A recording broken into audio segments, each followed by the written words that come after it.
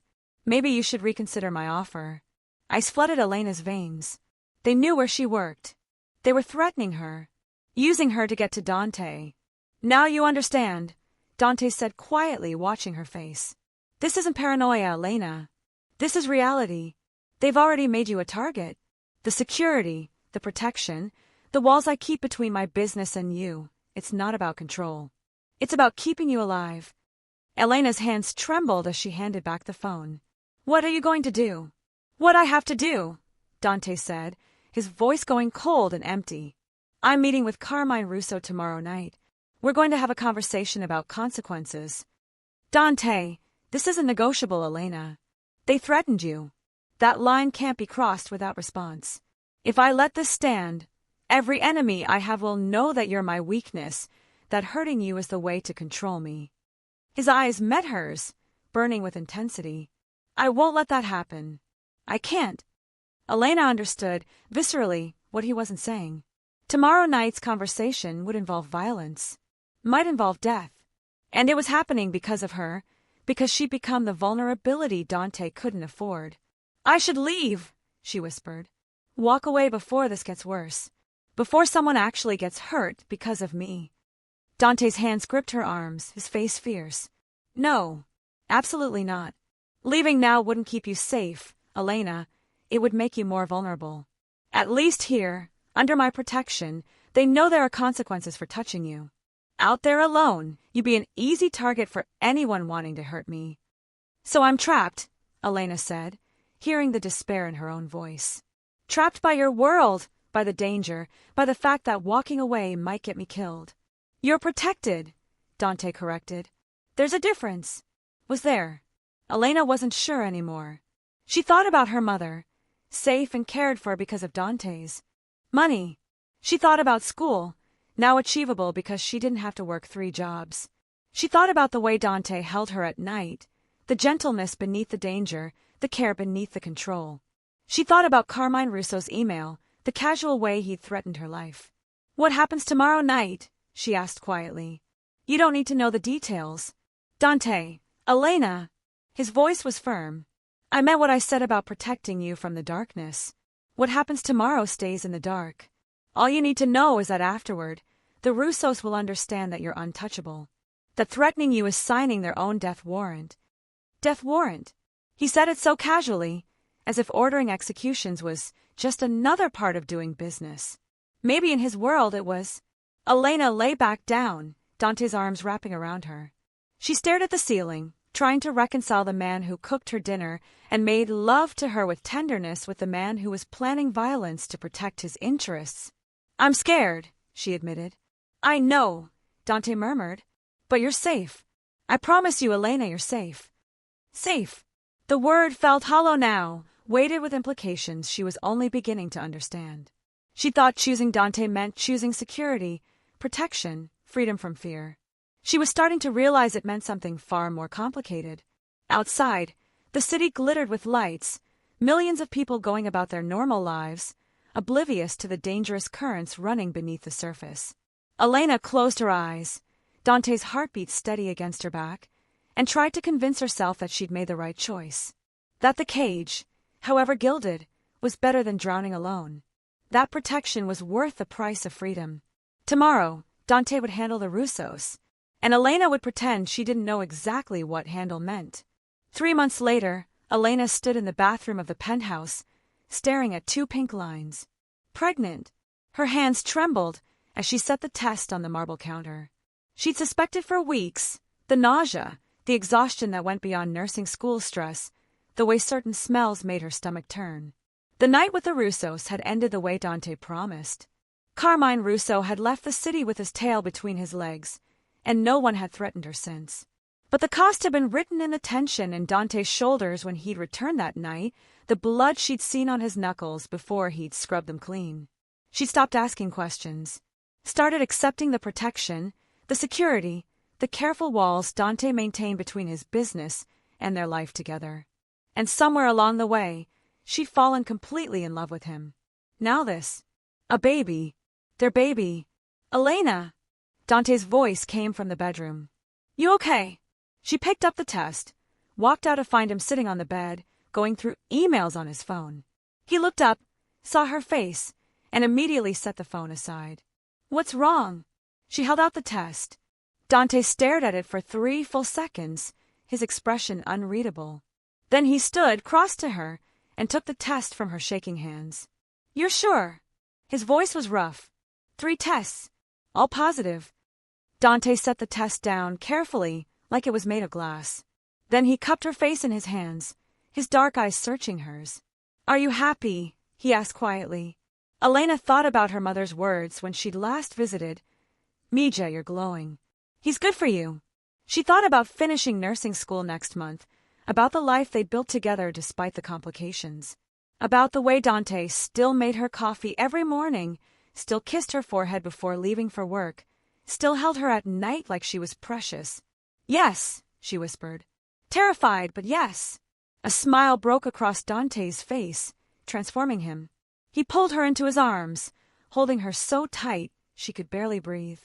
"Mine," he murmured into her hair. "Both of you. Mine to protect, mine to cherish, mine forever." There it was again, that possessive claim that should have frightened her but instead felt like coming home. "We need to increase security," Dante said, already planning. "The penthouse needs to be child-proofed." "You'll need the best doctors, private care." "Dante," Elena interrupted, pulling back to look at him.